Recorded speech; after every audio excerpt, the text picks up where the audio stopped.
Alors, ceci dit, nous avons vu une nouvelle, enfin, nous avons tous entendu autant pour moi une information suivie d'une image qui nous a tous choqués. Et je vois beaucoup de nos frères qui posent la question, qui a trahi Damana Picasse? La question c'est de savoir, est-ce que Damana Picasse lui-même n'a pas commis une erreur? Au lieu de dire qui a trahi Damana Picasse, posons-nous la question si Damana Picasse lui-même n'a pas commis une erreur. Effectivement qu'il a commis une erreur monumentale. Quand je prends mon temps, chers Ivoiriens, chers frères africains, panafricains, quand je prends mon temps, je vous en prie, je ne suis pas le seul, mais je dis toujours, je suis bon dans mon domaine. Quand je prends mon temps pour vous avertir, quand je prends mon temps pour vous parler de Ouattara, avec les termes les plus durs, qui peuvent souvent choquer certaines personnes, mais je vous en prie, détestez-moi, haïssez-moi, mais faites attention et écoutez ce que je dis. Si Damana Picasse peut-être m'avait écouté un temps soit peu, il ne serait pas dans cette situation aujourd'hui. On va dire, ah, ce que Dieu a, oui c'est vrai, tout ce que Dieu propose est bon. On dit, ah, rien n'arrive sans la volonté de Dieu. Ça c'est vrai. Mais les petits idiots qui réfléchissent comme ça et qui, du coup, oublient que Dieu nous a dotés d'une intelligence. Dieu nous a dotés d'un raisonnement. Dieu nous a dotés d'une raison. Dieu nous a dotés des yeux, des oreilles. C'est pourquoi il a fait quoi? Il a envoyé sa parole pour qu'on entende, on cogite, on réfléchit et puis on l'adapte dans notre vie. Ou du moins, on adapte notre vie à la parole de Dieu. Si tout devait nous arriver et accuser Dieu, pourquoi alors disposons-nous d'un cerveau, d'une raison, d'une capacité de réfléchir, de voir, de comprendre? Pourquoi vous voulez que Dieu pose tout, que Dieu porte tous les chapeaux, alors qu'il nous a dotés d'instruments nous permettant de comprendre les choses et les événements? Tout n'est pas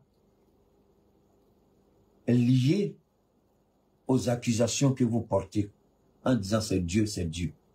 Il y a des éléments qui sans doute, là c'est Dieu.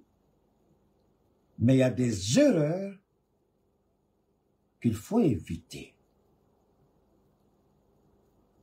Dieu nous permet de voir des choses, de comprendre et de tirer les leçons pour que cela ne nous arrive pas à nous qui voyons, qui comprenons, qui tirons les leçons.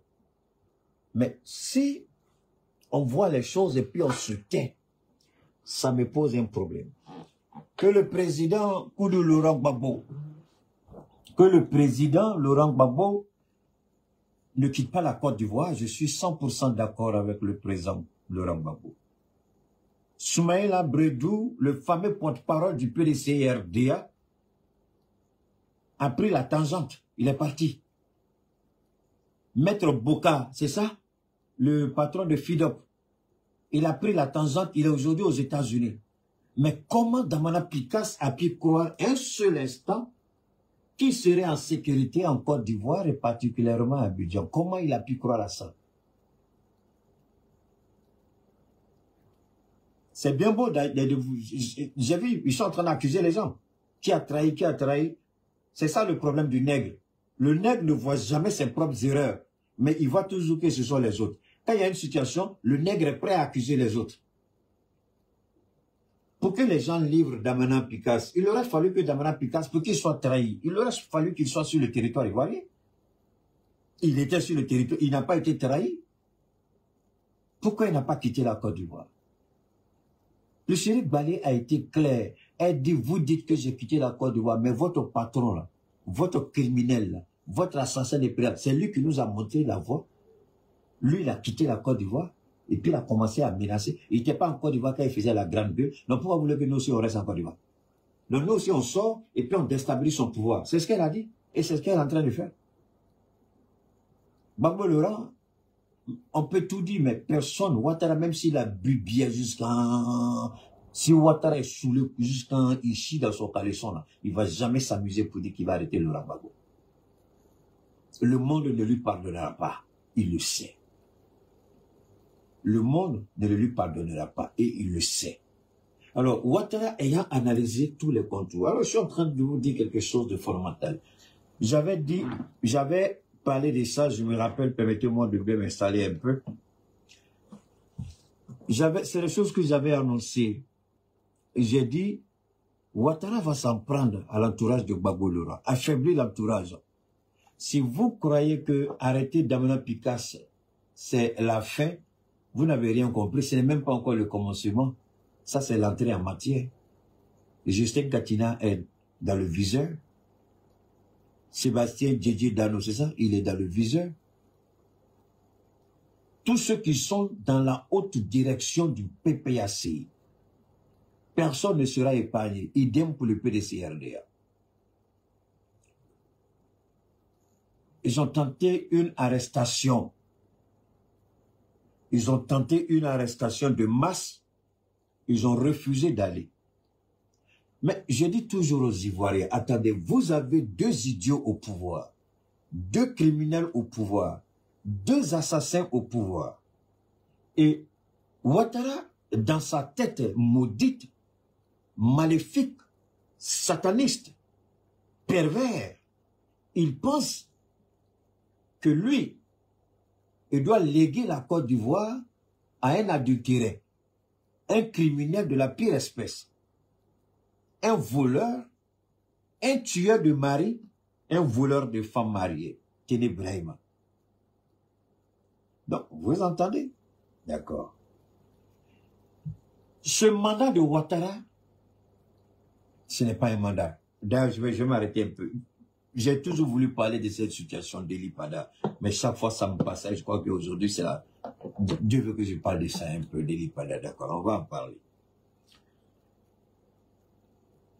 Je suis personnellement, je ne suis pas des petits, en fait, les petits du lac qui pensent qu'ils sont musulmans alors qu'ils ne sont pas musulmans plus que le coq lui-même. Ils ne sont pas plus musulmans qu'un porc, ceux qui disent qu'ils sont musulmans. Parce que beaucoup parmi eux là sont en train de périr actuellement dans leur tombe. Alors comme on ne les voit pas, ils se donnent des titres et des noms, juste pour bluffer les gens. Mais ça, c'est les idiots qui peuvent croire à ça, pas Keïta. Alors, Ely Pada. Voilà quelqu'un qui annonce les choses. Et aujourd'hui, certains disent, il a menti. J'ai vu même un petit analphabète, un abruti qui dit, Dieu pardonne-moi, hein. Je crois en Dieu, mais je ne crois plus à Ely Pada. Mais tu es bête. Tu es bête. Je ne connais même pas son nom, je ne cherche même pas à connaître son nom. Alors vous voyez tout, vous entendez tout sur les réseaux. J'ai dit, subhanallah. Pourquoi les gens sont bêtes comme ça? Je le dis. Pourquoi vous êtes bêtes comme ça? Aïe, Dieu, je comprends pourquoi Dieu a un sérieux problème avec l'homme. On a vécu ça, où? Avec Moïse. Les idiots qui parlent d'Ely Pada, c'est les mêmes bataillères là, qui applaudissaient Ely Pada quand ils étaient contents. Alors Ely, je ne te connais pas, je ne t'ai jamais vu, mais permets-moi quand même de parler un tout petit peu, en m'inspirant des faits vécus, des faits vérifiables, et des faits par rapport à la volonté de Dieu. Alors, Moïse qui, voilà, avec l'appel de Dieu, fait sortir le peuple. Je vais vous épargner les longs discours. Hein. Moïse fait sortir le peuple de Dieu. Mais avant, Moïse dit à Dieu, moi je ne sais pas parler. Tu veux que je parle à ton nom là? Moi je ne peux pas parler. Dieu dit, tu n'as pas besoin de parler. Aaron, qu'on appelle Aruna, d'accord? Aruna, Aaron. Donc, Aaron va t'accompagner. Donc, c'était Moussa avec Aruna, Aaron et Moïse. Il dit, lui va parler. Il lui dit, jette le bâton là et puis tu vas voir. Tout ça, c'est des faits vérifiables. Donc, je ne suis pas en train de raconter l'histoire. Alors, avec son bâton, ils arrivent en Égypte. Parce que le problème, c'est quoi? Tout ce que nous disons de Moïse. Les Égyptiens, par rapport Parce que j'ai vu un idiot la dernière fois quand je causais, il dit les Arabes m'ont colonisé. Le petit bâtard n'a rien compris. Il dit les Arabes, ce que tu as écrit là, c'est ton papa qui a inventé ça, écriture de l'homme blanc, tu as pris pour me répondre là. C'est ton papa ou ta maman qui a inventé ça dans la dé. Voilà des idiots. Ça veut dire que moi, je serai prêt à accepter vos critiques. Mais venez me critiquer avec votre propre création. C'est-à-dire votre écriture à vous, votre langue à vous. Mais quand vous utilisez la langue des autres, l'écriture des autres, et puis tu viens dire que moi je suis colonisé parce que je parle de ça, ce que tu prends pour me parler là, c'est création de ton papa ou ta maman. Écriture là, c'est ton papa ou ta maman. En français là, c'est pour eux. Dans la D. Il faut être bête pour faire ces gens. Moi je les regarde souvent, je dis, mais vous êtes bête comment même. On peut te bête, mais est-ce qu'on peut boire son propre pipi? Tu te plains que moi, je reconnais l'islam, que je suis esclave des Arabes. Mais ce que tu écris là, c'est pas pour ton papa, c'est pas pour ta maman, c'est ceux qui t'ont colonisé. Bon, comme c'est des gens, ils sont tellement petits pour Keïta, donc ça on va aller comme ça. Alors, continuons. L'Égypte ancienne écrivait déjà. Les textes ont existé. Est-ce que ce qui est écrit dans la Torah et dans la Bible ancienne, c'est vrai ou c'est faux? Est-ce que ce qui est écrit dans le Coran, c'est vrai ou c'est faux? Parce que comprenez une chose. Aujourd'hui là, quand Ouattara ment, nous on sort et puis on contredit Ouattara. Mais si la Bible ment, si le Coran ment, subhanallah, si la Torah a menti, les Égyptiens ont leur propre histoire. Est-ce que l'Égypte a contredit ce qui a été fait à Pharaon? C'est là aussi, vous pouvez dire que, ah, ça là c'est des menteurs, mais vraiment, l'Égypte a dit que tout ce qu'ils disent là, c'est pas vrai. Mais l'Égypte n'a jamais dit ça. L'Égypte n'a jamais dit ça. Alors, pourquoi c'est la Bible, le Coran, la Torah que vous attaquez? Mais pourquoi vous n'allez pas demander aux Égyptiens? Ce que les musulmans disent là, ce que la Torah dit là, c'est que c'est la vérité dedans. Allez-y demander aux Égyptiens. Dans la dingue que vous êtes. Alors, je continue. Donc, Moïse, qui a fait d'abord un des miracles avec son bâton, confirmé par les écrits égyptiens, qui a fait sortir son peuple à travers la mer Rouge, confirmé encore par les écrits égyptiens, parce que si tu dis que Dieu a menti, mais il y a des peuples qui étaient là, non? Sodome et Gomorrhe, est-ce que ça s'est passé vrai ou faux? Bon, moi je laisse les gens, hein. Alors donc, c'est Grégoire, non? Non, c'est Grégoire qui a répondu à qui? Attends, permets-moi une seconde. Grégoire a répondu à, attendez, hein, donne-moi une seconde. C'est pas compliqué. Donne-moi une seconde. Nyamugode, va dire à ta maman là-bas, Mohamed Diaby, bâtard que tu es. Donne-moi une seconde. Nyamugode, bâtard, dans la dé.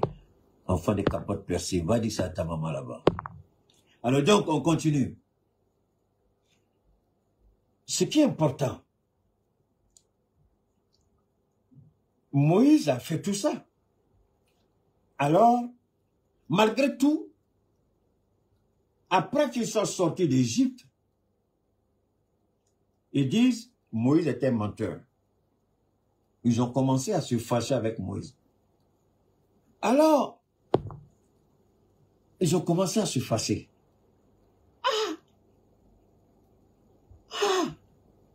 Mais, alors Dieu se pose la question, mais pourquoi ceux-là sont aussi têtus que ça?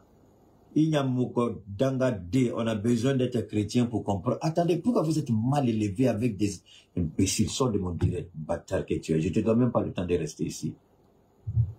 Alors donc, écoutez très bien. Donc, ce qui est important, Moïse, tu regardes le peuple révolté, il monte sur la montagne sainte, où il va prier, parce que Dieu doit lui donner maintenant les règles, les commandements, pour pouvoir gouverner, diriger, enseigner, éduquer, former son peuple. Tout ça c'est des faits, aussi bien que ça est dans la Torah, ça se trouve dans le Coran, tout est clair. D'accord? Alors, donc, ici, le peuple dans le désert commence à se révolter. Et Dieu dit quoi? Au moment où Dieu était prêt à tuer tous ceux-là, il dit, je les tue et puis je vais faire naître des pierres, de nouvelles personnes pour m'adorer. Moïse a dit, non, ne fais pas ça. Si tu fais, qu'est-ce que les gens vont dire? Tu as fait sortir ton peuple pour venir les tuer dans le désert. Mais Dieu savait très bien, il voulait avoir la réaction de Moïse. Sinon Dieu savait très bien ce qu'il devait faire. Alors, malgré les miracles que les Juifs ont vus, les premiers-nés ont été frappés en Égypte. Ils ont tout vu, ils ont tout compris. Mais malgré ça, ils se sont révoltés. Alors, question. Est-ce que le prophète Élie-Pada était à sa première prophétie, enfin est-ce que c'était la première fois que Élie-Pada parle ainsi? Non. Il y a quelqu'un qui a fait un travail fantastique sur tout ce qu'il a annoncé à travers le monde. Tout ce qu'il a annoncé jusqu'au Brésil, hein, avec Lula. Tout ce qu'il a annoncé, il y a un travail fantastique qui a été fait et tout a commencé, ils ont fait tout, même Macky Sall. Alors, quand maintenant Élie-Pada dit, je vous en prie, écoutez très bien ici, ce que je dis n'est pas fait pour les enfants de capote au percé, les enfants de pute, ce que je dis ici pour les enfants de Dieu, ceux qui sont vraiment appelés, parce que quand vous êtes enfant de Dieu, Dieu vous fait le don de son esprit pour comprendre les prophéties. Je vous ai dit à maintes reprises que Dieu n'est pas fait de chair et d'os, il ne se comprend pas comme vous et moi on se comprend.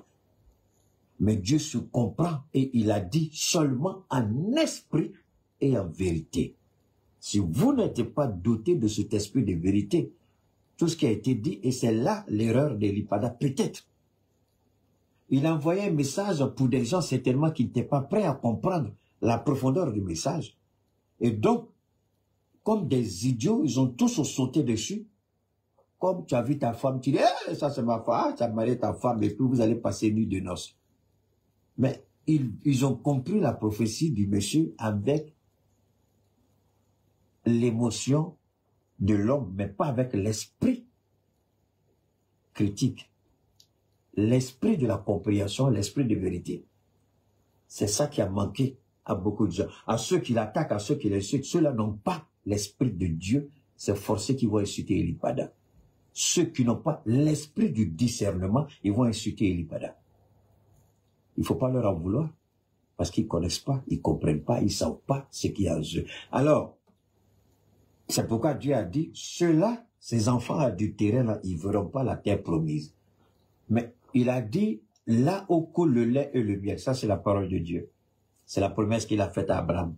Mais avant d'arriver là où coule le lait et le miel, là, qu'est-ce que Dieu leur a dit? Il y a des géants que vous devez affronter.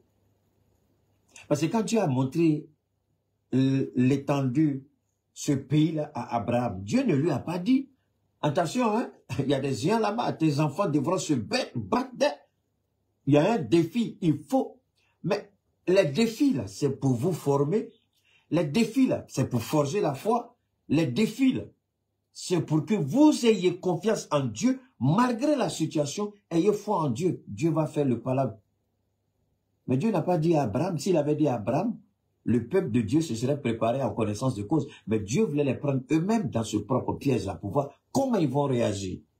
Malgré le fait qu'il ait agi avec son serviteur Moïse à l'Égypte, à la traversée, et même après la manne qui est descendue dessus. Les gens ont continué. Ils se sont fait quoi après? Ils ont dit Moïse était menteur, il les a trahis. Ils ont fait quoi? Ils ont commencé à vénérer les dieux égyptiens. Ils ont créé leur propre Dieu dans le désert. Ils ont commencé à le vénérer. C'est ce qui arrive aujourd'hui en Côte d'Ivoire. Malgré tout ce que le monsieur a dit, vous avez vu beaucoup, mais parce qu'il a parlé, il n'y aura pas d'élection. Comment vous avez compris ça? Ce qui s'est passé là, c'est ce que vous avez, ça c'est une élection pour vous? Selon les normes. Pour qu'une élection soit reconnue sur le plan international, il y a des critères. Est-ce que l'élection qui s'est passée, il y a des critères?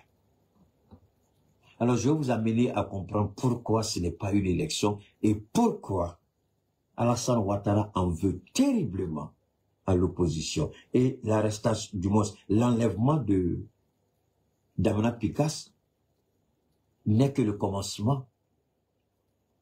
Damana Picasse est un petit pion dans le grand jeu d'échecs de Ouattara.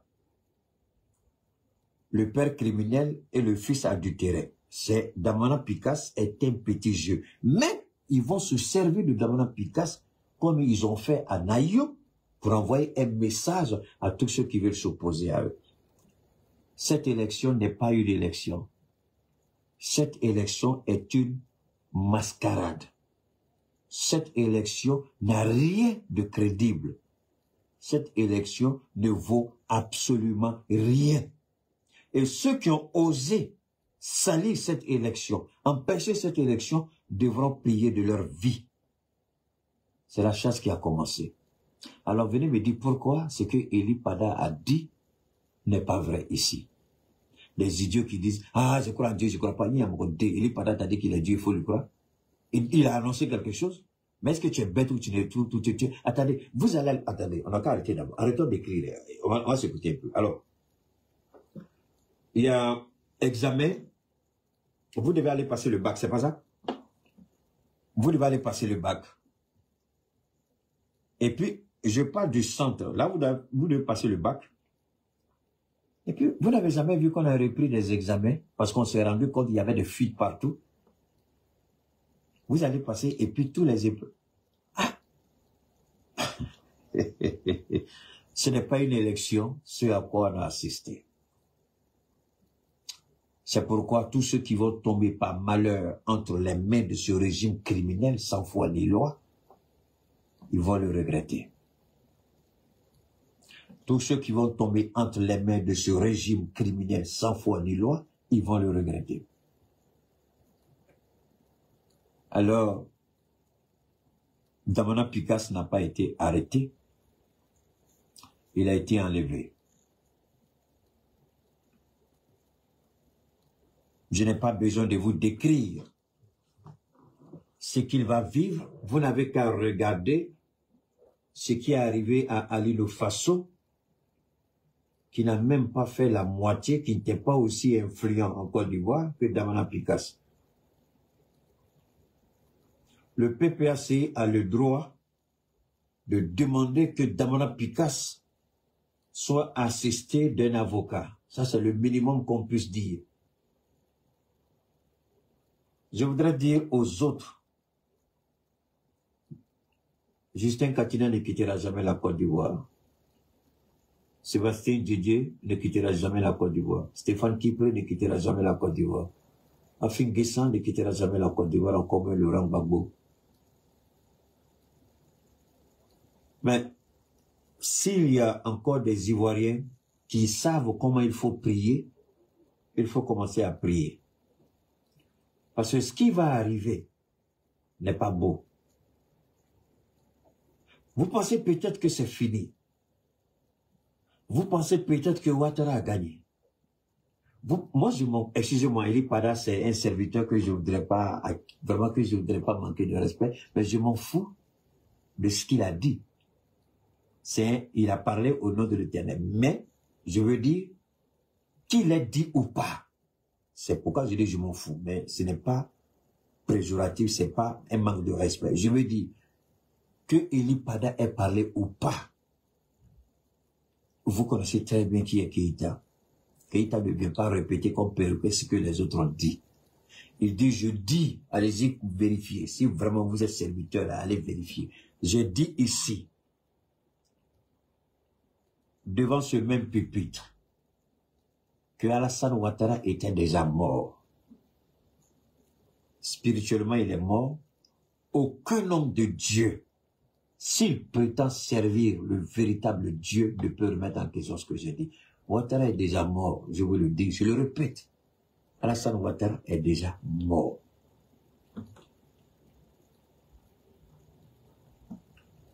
Il n'y a que un certain nombre d'éléments que Dieu veut mettre ensemble d'abord, avant que sa mort physique les soit annoncés.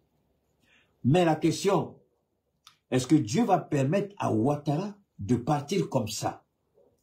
Est-ce que Dieu va permettre à Ouattara de s'en aller avec les honneurs d'un président? Est-ce qu'il doit... Ça, c'est la question. Je ne crois pas que cela sera le cas. Parce qu'à ce niveau-là, je vais être honnête avec vous, je n'ai pas des informations claires à ce niveau. Mais ce qui est clair dans ma tête et ce qui vient de façon répétitive, il est déjà mort spirituellement et il n'y a aucune connexion entre lui et Dieu. Je répète, allez demander à vos imams, à vos pasteurs, si vraiment ils disent qu'ils connaissent Dieu, qu'ils prient au nom de Dieu. Parce que s'il y a un seul parmi eux qui sort et qui dit que ce que j'ai dit est des bêtises, j'ai pitié de son âme. Parce que ce que Dieu va faire à la personne ne sera pas caché. S'ils sont garçons, ils n'ont qu'à sortir et puis m'attaquer sur ce que je dis. Et vous qui les connaissez, je vous demande de les regarder de près. Ce que je dis ici, là, c'est pas ma volonté que j'annonce. Ouattara sait très bien que je suis dans la révélation. Ouattara sait très bien que ce que je dis est vrai. Ouattara le sait. Il est déjà mort, je vous le dis. Mais Ouattara ne s'en ira pas comme ça avec les honneurs qu'il cherche. Ça n'arrivera pas. Il est en train de réfléchir comment positionner photocopie. Alors,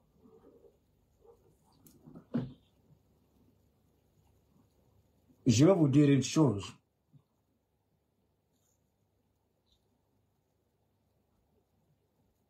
Ouattara, donner le pouvoir à photocopie, il se dit, donne-moi une seconde, je vais m'arrêter un peu. Donner le pouvoir à photocopie, pour lui, c'est la seule option. Mais il y a un problème. Il sait que photocopie ne pourra pas garder le pouvoir. Il sait que photocopie ne pourra pas garder le pouvoir. Je répète. Donc, dans ces conditions, qu'est-ce qu'il faut faire pour que le pouvoir reste entre les mains de Ouattara?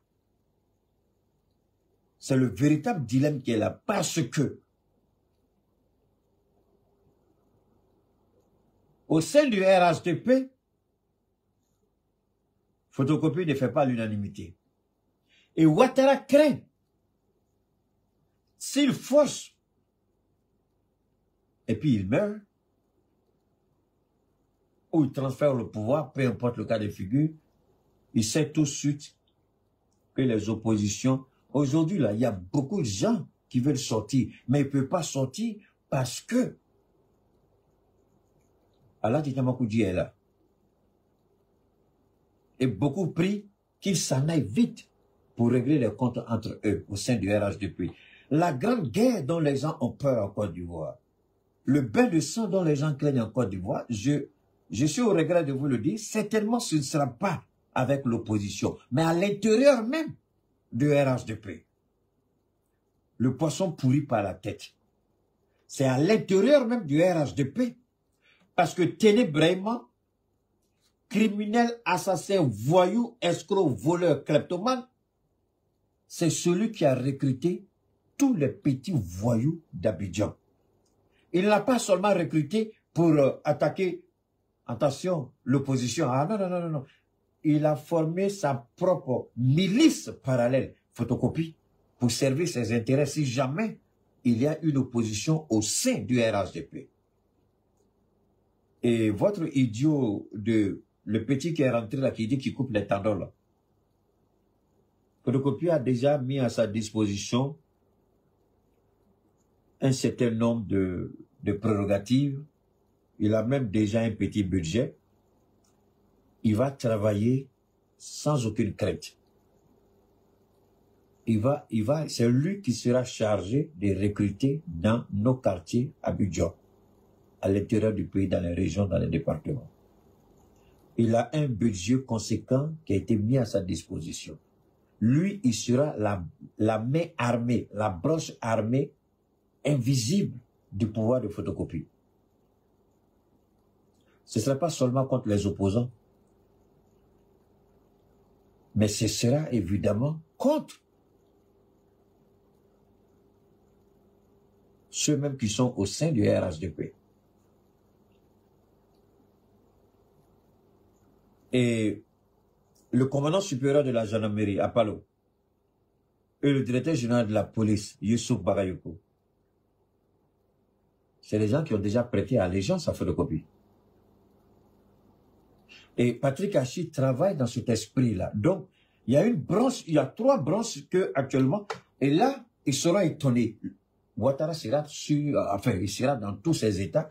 Et photocopie, là, il va commencer à jeter les bouteilles de whisky partout dans sa maison, très énervé, parce que ce que je suis en train de dire, c'est la vérité 100%, incontestable. Il y a 3 branches qui sont en train d'être créées en Côte d'Ivoire. J'ai dit, on a encore du pain sur la planche. Il y aura une branche invisible, une milice invisible, avec des moyens conséquents pour agir dans le noir. Et aucun procureur, aucun juge en Côte d'Ivoire ne sera capable de leur dire quoi que ce soit. Aucun juge et aucun procureur. Ils vont agir en plein jour comme de nuit, sans être inquiétés, sans jamais être interpellés. Ça, c'est la deuxième branche. On va se servir des gens comme Patrick Hachi et bien d'autres personnes pour faire croire que photocopie est propre, blablabla, bla, bla, bla, ceux qui vont vendre l'image politique de l'homme. Et la troisième branche, c'est la branche armée régalienne, police, armée, gendarmerie. Voilà comment Ouattara et son fils adultéré, ils sont en train de préparer la Côte d'Ivoire à un véritable crime, pour ne pas, enfin, je préfère une véritable répression. La répression aujourd'hui, aujourd'hui c'est l'opposition, mais demain, ce sera au sein du RHDP. Ils vont purger au sein du RHDP. Tous ceux qu'on va soupçonner de ne pas être d'accord ou d'être contre Téné Brahima, on va mettre les contrôleurs d'État sur ton dos pour dire que tu dois de l'argent, tu as détourné de l'argent. Ils vont faire tomber tous ceux par des moyens légaux. Ils vont utiliser les leviers de l'État pour... Adama Bitogo, là, c'est fini pour lui, je vous dis. Lui-même, là, si les garçons, il n'a qu'à sortir sa tête. Patrick Hachi a vite compris. Le petit traître des Atis, il a vite compris, il a commencé à se ranger du côté de qui de photocopie. Et quand Bob a parlé la dernière fois, là, vous croyez que c'est parce que déjà, il est au courant. Donc, il a été mandaté pour sécuriser le pouvoir de Téné Brahima. Dans l'ombre, réprimer, tuer, torturer, il ne sera pas inquiété. Donc, Damana Picasse, évidemment, est arrêté et le PPACI est dans le droit de demander où se trouve Damana Picasse. L'arrestation de Damana Picasse peut paraître comme étant... Ouf, Dieu est tellement bon, c'est pas vrai. Waouh! C'est pas le service, c'est pas le renseignement ivoirien qui a arrêté Damana Picasse. Papa, je rends toute la gloire à Dieu. C'est pas... Dieu vient de me montrer le film, comment Damana Picasse a été arrêté. C'est pas les Ivoiriens, non, non, non, c'est pas eux. C'est pas eux. C'est pas vrai. Waouh. Quand c'est comme ça, on ne peut pas parler parce que la décharge est forte. Quand ça vient comme ça vient avec une énergie, un puissant courant qui traverse tout votre corps. Vous êtes obligé de vous calmer d'abord avant de parler parce que vous êtes là, vous êtes secoué. Damana Picasse n'a pas été arrêté par... C'est vrai, c'est les Ivoiriens qui l'ont arrêté, mais ceux qui l'ont pisté jusqu'à ce qu'ils soient arrêtés, ceux qui parlent de trahison, vous n'avez pas compris grand-chose encore, vous ne savez pas comment fonctionne le renseignement dans un État. Arrêtez d'accuser les gens, s'il vous plaît, si vous manquez pas de respect. Mais ceci-là, on dirait que c'est un peu trop grave pour vous. On dirait que c'est trop puissant pour vous. On dirait que c'est trop balèze pour vous, là. Vous n'avez pas compris, on dirait. Eh, alors, c'est dans 20 secondes. C'est pas vrai, c'est pas vrai. Je vais vous parler de ça, alors. Je vais vous envoyer, permettez-moi, je vais vous envoyer ça rapidement. Je vais envoyer, Damana Picasse, je le répète une dernière fois. Damana Picasse n'a pas été, Damana Picasse, une dernière fois, Damana Picasse n'a pas été arrêté par les Ivoiriens. Il n'a pas été pisté par les Ivoiriens. L'arrestation de Damana Picasse a été pilotée depuis 2 endroits que personne au monde ne pourra contredire parce que c'est le Seigneur lui-même qui met dans la tête de son serviteur. Il y a un premier service qui est implanté dans le 2e palais privé de Ouattara que vous connaissez. On vous a déjà montré cette maison-là, ce palais présidentiel. Permettez-moi de vous montrer encore ce palais présidentiel. Voilà, je vais vous montrer ce palais. Il y a ce palais-là, il y a 2. Voilà, c'est celui-là. Voilà, c'est de ce palais qu'il s'agit.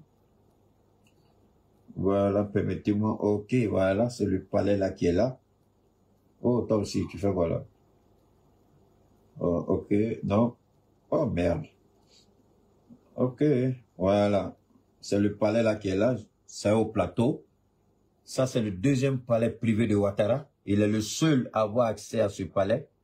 Personne d'autre. Ceci était fait comme musée des présidents. C'était l'idée du président Koudou Laurent Gbagbo. Il voulait faire de ça le musée de tous les anciens présidents de Côte d'Ivoire. Et Ouattara est venu, il s'est accaparé, il a fait de ça son palais personnel. Donc, comprenez une chose, même si demain il donne le pouvoir à Téné Brahima, je dis même si, donc je vous présente les cas de figure, je ne dis pas que ça va forcément aboutir.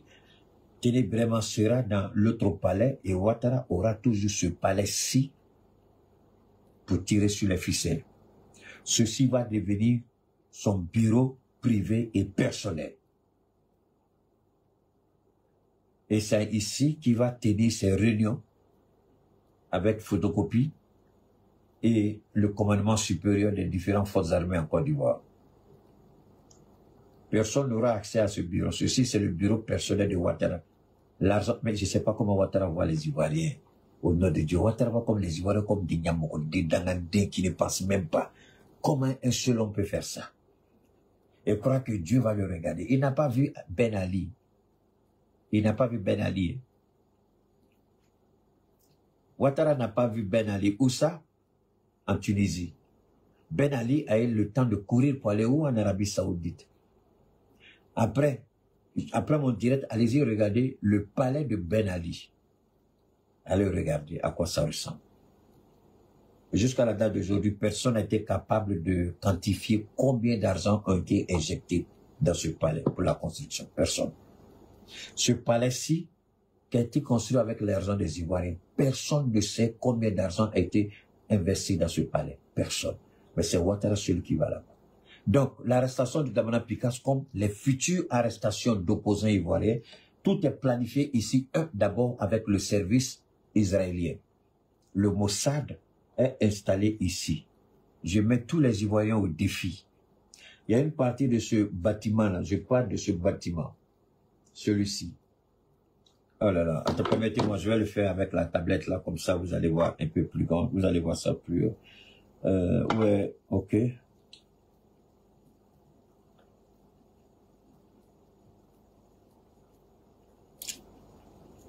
Je vais vous montrer le palais là. Ok. Parce que c'est bon. Si vous voyez cette image là, ok. Où est ce fameux palais de Ouattara là? Voilà.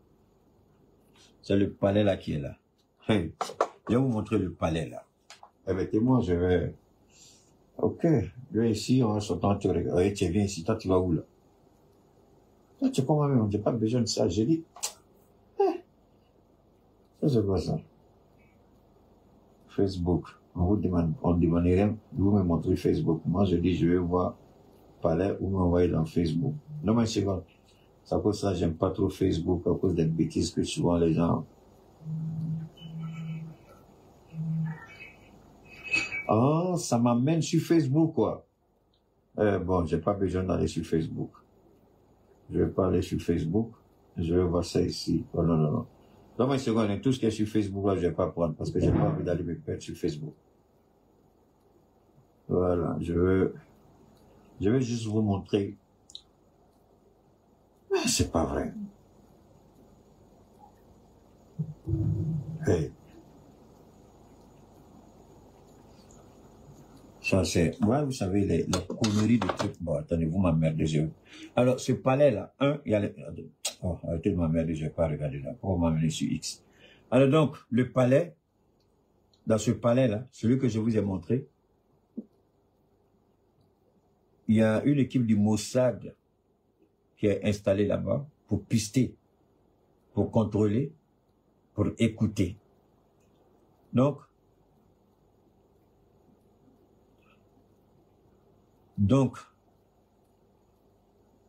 ce qui est important, d'abord, le renseignement.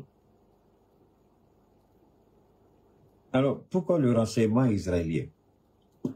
Parce que Israël a développé un système d'espionnage par rapport au Hamas, au Hezbollah et à l'Iran. Donc, le Mossad israélien, souvent même se vante même d'être meilleur que la CIA, que la centrale d'intelligence américaine. Souvent, le Mossad se vante même d'être meilleur même que le MI6 en Angleterre. Donc, le Mossad est très fort dans les espionnages. Vous vous rappelez les beepers là? Ils ont... Non, le Mossad est dangereux. Vous savez que il y a des petits appareils qu'on appelle les beepers là. Hein? Quelqu'un vous envoie un message dessus, appelle-moi ou bien tout de suite s'il y a quelque chose d'urgence, le beeper là. Ils ont piraté les beepers et ils ont fait exploser les beepers. Est-ce que vous pouvez imaginer ça? Le Mossad a envoyé des virus dans les beepers. Je crois que c'était au Liban, dans un hôpital. Ils ont fait un carnage avec ça. Tous ceux qui avaient le beeper, tous sont morts.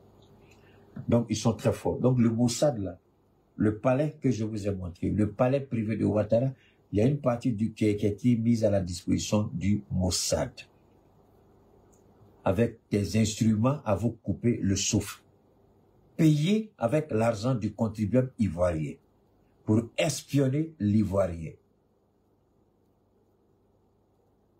Et ensuite, les informations sont relayées où? Au niveau de l'hôtel Sebreco. L'hôtel Sebreco, pour le moment, c'est deux, je ne dirais pas deux bâtiments, mais c'est deux départements pour le moment que Dieu me permet de voir. Deux départements. Celui des forces spéciales et celui des encagoulés, ceux qui font les enlèvements. Donc, l'hôtel Sebreco, ce qui se passe là-bas, sur le plan juridique, il y a aucune juridiction là-bas, rien. C'est directement contrôlé par Tene Brema et son père, Ouattara. Hôtel Sebreco, je répète.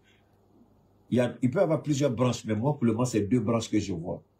Une branche pour les forces spéciales. Quand je dis forces spéciales, attention, les forces spéciales, là, si vous croyez que c'est pour la Côte d'Ivoire, vous vous trompez. Les forces spéciales, là, c'est la garde personnelle d'Alassane Ouattara, parce que Ouattara ne fait pas confiance à la garde républicaine. La garde nationale Ouattara ne fait pas confiance. Donc, c'est ceux-là qui sont là-bas, forces spéciales. Là. Ça, c'est pour la protection de Ouattara.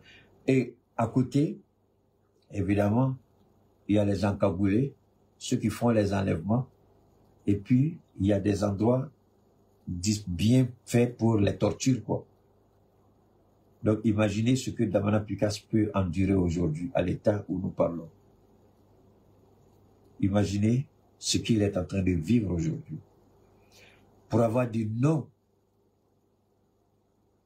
Mais, affaire de Damana Picasse, remontons un peu plus loin. Eli Pada avait prévenu Damana Picasse.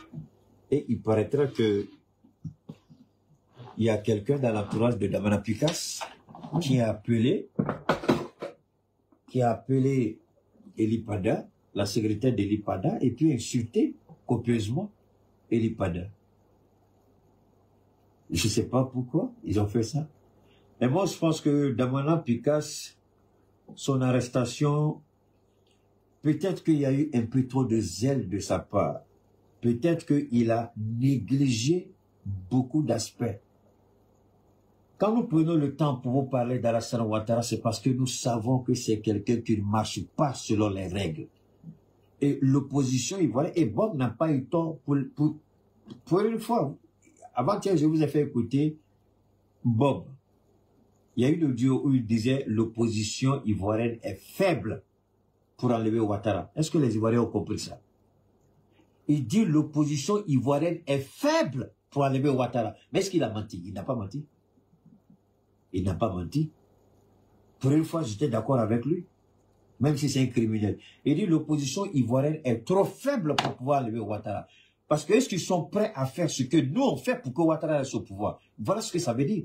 Est-ce qu'ils sont prêts à faire ce que nous on est en train de faire là pour maintenir Ouattara au pouvoir? Est-ce que c'est faux? Vous n'avez qu'à regarder les événements. Et Bob venait d'attirer l'attention de tous les Ivoiriens, même de l'opposition, en fait, en particulièrement l'opposition. Il a dit quelque chose qui est passé sous silence, mais moi, quand j'ai entendu la première fois, j'ai dit, bon, je vais prendre mon temps pour bien analyser ça au moment venu. Et la dernière fois, quand je faisais passer ces messages-là, vous avez tous entendu. Il a dit, l'opposition ivoirienne est faible pour enlever Ouattara. Mais pourquoi il dit ça? Parce que eux, là, c'est ce qu'ils sont en train de faire pour maintenir Ouattara au pouvoir. C'est lui qui connaît, puisqu'il est dans l'appareil répressif. Il sait les moyens qu'ils ont mis à leur disposition. Il sait les consignes qu'ils ont données pour réprimer dans le sang jusqu'à la tombe aussi nécessaire. Mais est-ce que l'opposition est prête à ça? Donc, c'est ce qu'il a dit, Bob. Est-ce que l'opposition est prête pour ça? Est-ce que l'opposition est prête pour aller au charbon? Alors, c'est-à-dire que, encore une fois, ce qui est dangereux, moi, je vais vous dire un peu. C'est pourquoi j'apprécie plus Chéric Balé. Je vais vous dire un peu. Voilà, en Côte d'Ivoire, l'opposition politique ne peut pas... Aujourd'hui, là, Issa Chiroma, au Cameroun, là, il a pris sa responsabilité. Il dit, sortez! Et vous attaque, défendez-vous. Mais bien c'est qu'il est en face de quelqu'un aujourd'hui. Mais en Côte d'Ivoire, l'opposition a peur de donner des directives. L'opposition a peur de parler. Parce que vous avez le choix. Ou vous sacrifiez votre carrière pour sauver la Côte d'Ivoire, ou vous accrochez à votre carrière et puis vous allez faire tuer enfant des gens. Ça, c'est un choix. Parce que quand tu les entends chaque fois qu'ils font leur conférence de presse là, on va utiliser tous les moyens légaux. On va utiliser... Vous avez quels moyens légaux? Il faut nous dire. Dire aux enfants des gens de sortir pour aller se faire tuer. Parce que ceux qui sont en face de vous, là, ceux qui ont le pouvoir, là, ils disent qu'ils ne vont pas louper. Hein. Vous sortez, on va vous tuer. Maintenant, quand vous dites, on va utiliser les... De quels moyens vous parlez? De quoi est-ce que vous parlez? C'est pourquoi je souhaiterais que mon intervention arrive aussi loin que possible. Que toute la Côte d'Ivoire puisse entendre ce que je suis en train de dire. Sortons des petits calculs politiques. Ceux-là, c'est leur visage, c'est-à-dire que c'est leur, je sais pas, c'est leurs intérêts politiques qu'ils préservent. Vous n'avez qu'à écouter ce que Tidiane Tcham a dit la dernière fois. Et j'ai vu qu'il y a des gens qui sont en train de dire au président Laurent Gbagbo, attention, si les gens du PPACI veulent aller à ces élections-là, qu'ils partent en indépendant, mais que le PPACI n'envoie personne à son nom à ces législatives-là. Moi, j'ai été clair dans ma position. Vous faites sortir vos candidats PDC, PPACI, faites-moi confiance. J'ai fait campagne cadeau pour le RHDP. J'ai fait campagne cadeau. Parce que je vais vous allumer. Je vais vous allumer et demander aux Ivoiriens de voter pour le RHDP. Parce que vous ne méritez pas qu'on vous soutienne. C'est le même langage que vous avez tenu avec les Ivoiriens. En 2000 combien? En 2020. Dites-nous, 5 ans de législature, vous avez changé quoi? Vous avez changé quelle loi? Pendant les 5 ans, vous étiez à l'Assemblée nationale. Vous avez pu pousser Ouattara à faire quoi? Est-ce que Ouattara vous a considéré même?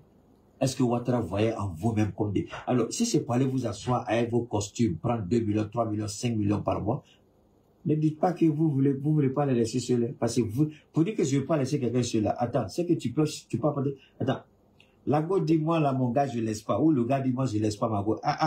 Si tu dis tu laisses pas ton gars là, c'est qu'il y a quelque chose là-bas que tu sais que ton gars te donne. Ou bien tu dis je laisse pas ma go là, c'est que tu sais qu'il y a quelque chose qui te donne.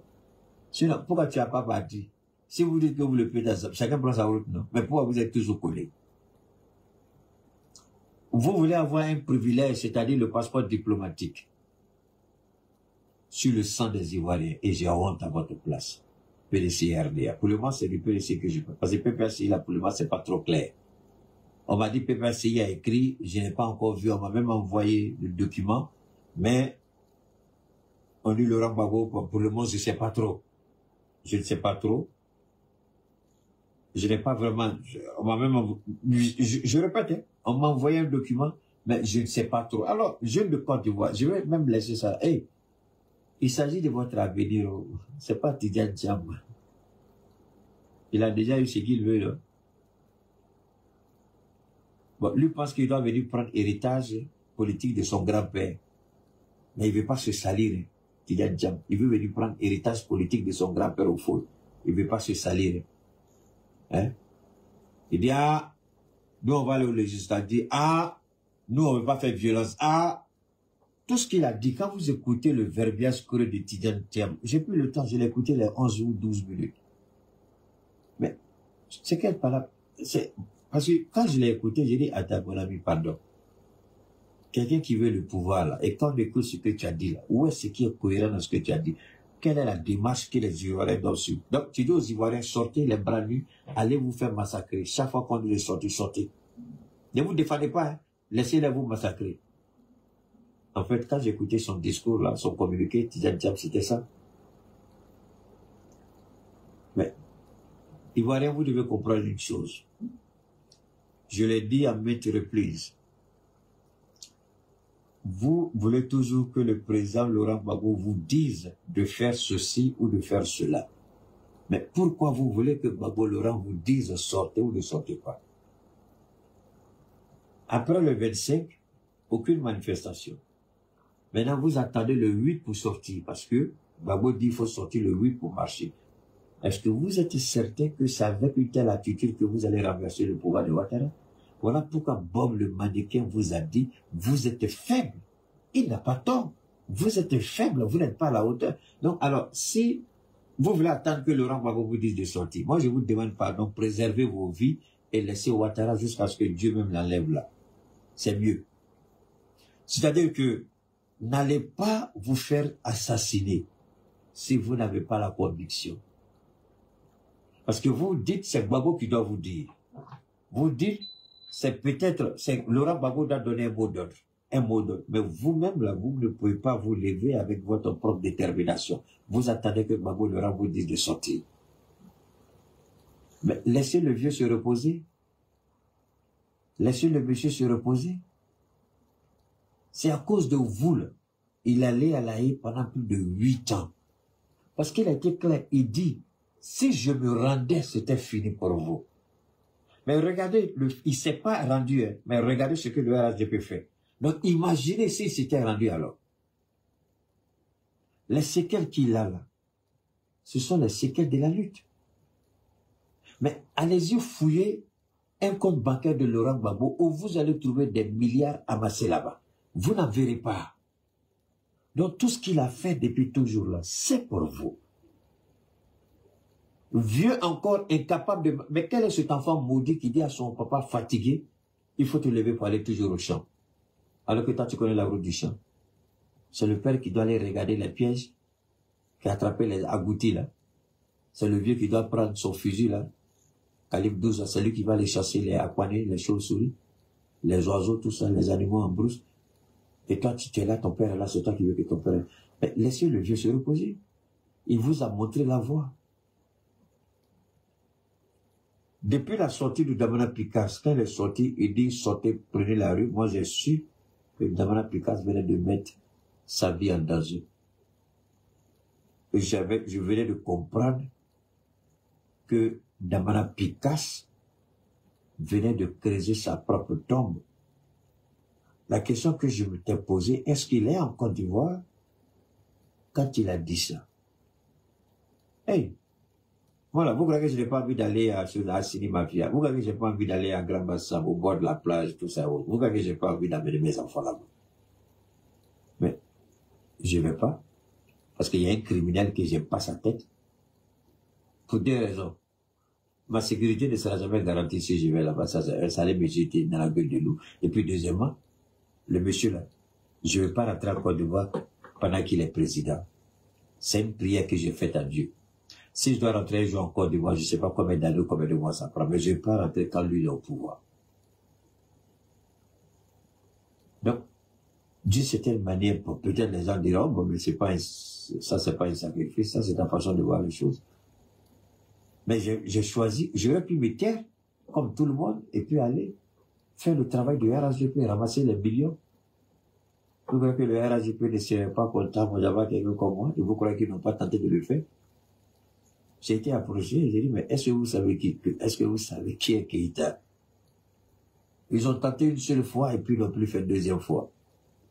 Le RHDP, une seule fois, ils n'ont pas fait une deuxième fois. Je vous dirai pas par quelle personne ou par quel moyen, ils l'ont fait une seule fois, et puis ils ont arrêté. C'est pas, aujourd'hui là, Damana Picasse a commis cette erreur. Ça, je le dis. Il aurait dû être en dehors de la Côte d'Ivoire et prendre position. C'est vrai que les gens avaient donné des consignes pour ne pas qu'il sorte. Mais est-ce qu'en Côte d'Ivoire, là, tu peux empêcher quelqu'un de rater puis sortir? Moi, je suis rentré en Côte d'Ivoire. Pendant que j'allumais Ouattara, je suis rentré puis je suis sorti. Personne n'a su que j'étais rentré. Personne. C'est quand je suis revenu, toutes les vidéos que j'avais faites et les photos que j'ai publiées. J'ai été même dans la cour de Bruno Nabana Kone,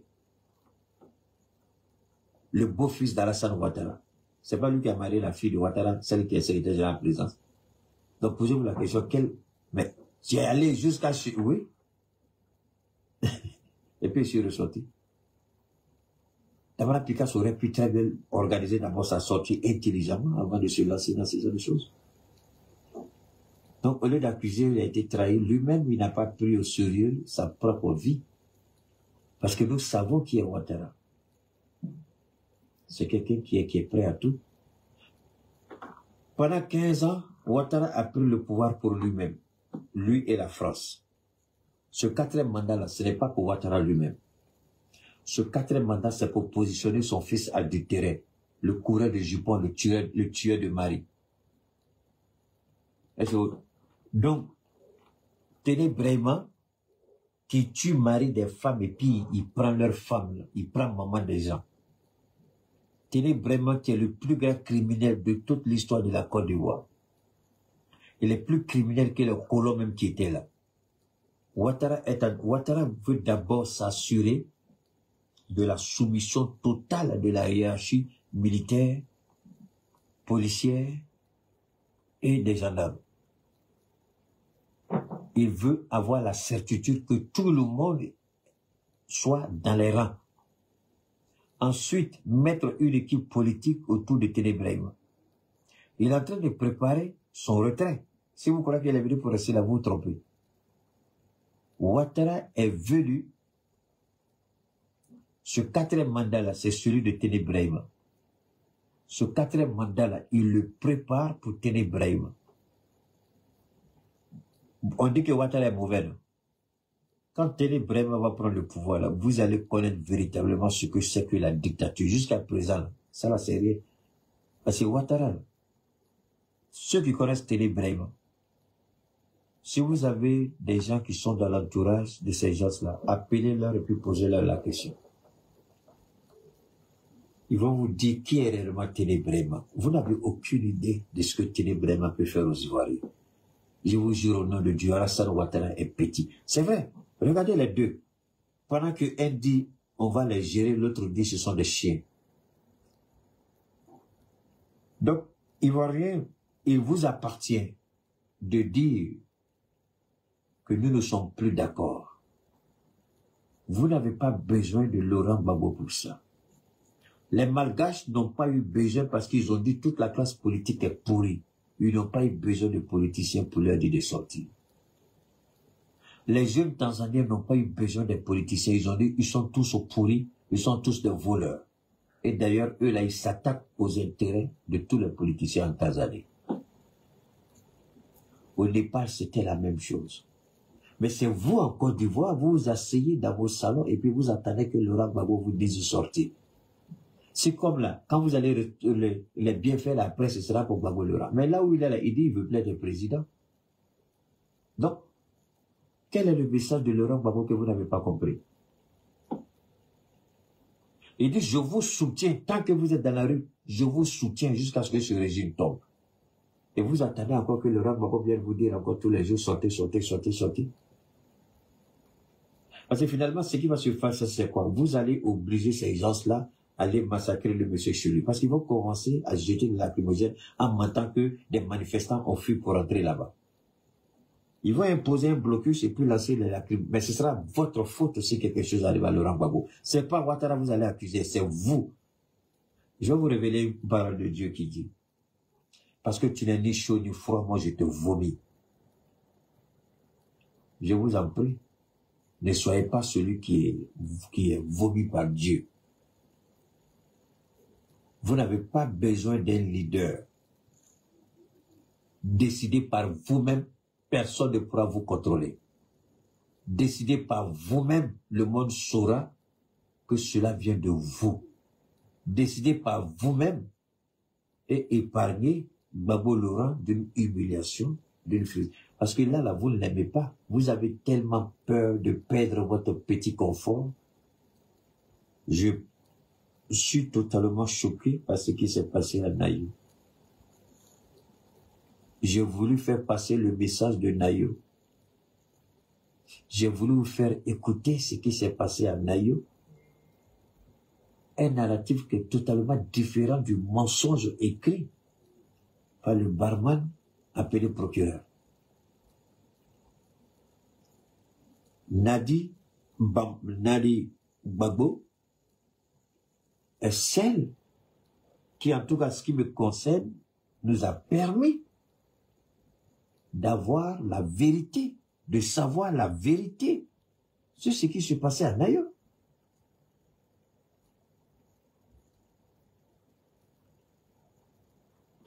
Donne-moi une seconde. Une seconde, juste une seconde. Juste une seconde.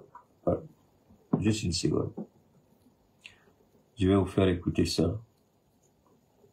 Je vais vous faire écouter ceci. Donne-moi une seconde. Ok, d'accord. Ça, j'ai bien écouté ça. Je reviens ici. D'abord, je vous amène ici.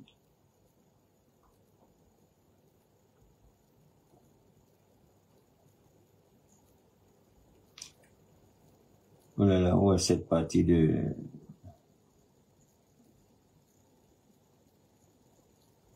Oh là là, j'espère que j'ai un peu perdu. Donne-moi une seconde, hein. Ok, voilà, ça est là. Ok, on va écouter ça. On va écouter.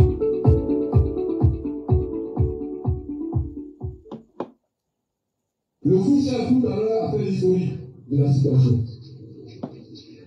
Ce qu'on doit retenir est le suivant.